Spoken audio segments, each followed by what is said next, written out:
不往前骑了。然后刚刚出略阳县的县城，然后在一个公路维护站这边扎的营，然后给大家看一看露营的地方是什么样的。然后前面就是维护公路的工作人员住宿的地方，这里有个小亭子，这边是个洗手间，我的帐篷就搭在洗手间的边上，然后这边可以挡风，但是不可以挡雨，因为我也看天气预报了，说是最近这1-2天也没雨，所以搭在这里了。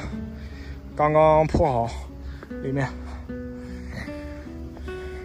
防潮垫是2层，不管怎样不能潮湿。然后初五是在这里呢，干嘛呢？自己看这蚊子，这蚊子太多了，蚊子一会儿让它出来跑一跑。明天不出意外情况下能到甘肃。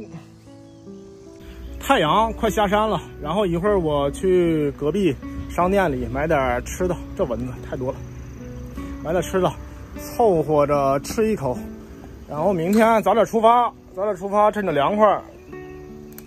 中午实在是太热了，然后早晨早点起，凉快一点点。昨天剩的鸡蛋，昨天买了12个鸡蛋，然后全都煮了。买了几个馒头，应该坏不了。买了1桶泡面，1瓶啤酒，然后给初五弄的狗粮、火腿肠，还有1个鸡蛋。过来，吃不吃啊？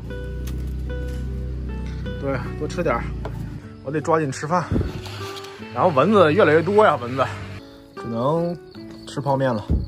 然后他那个商店里东西很少，然后剥了2个鸡蛋，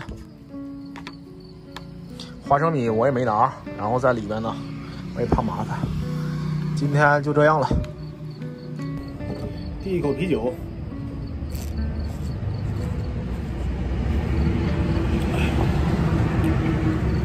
喝口啤酒解解乏。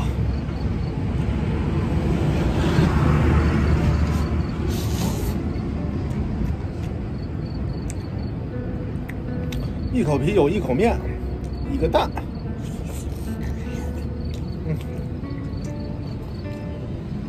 吃，快点吃。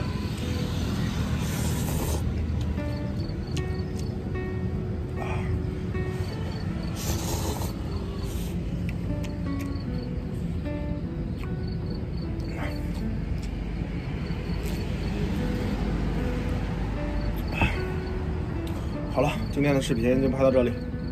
吃完饭洗一洗，看蚊子，我去，蚊子不怕人呢都。吃完饭洗一洗，然后睡觉。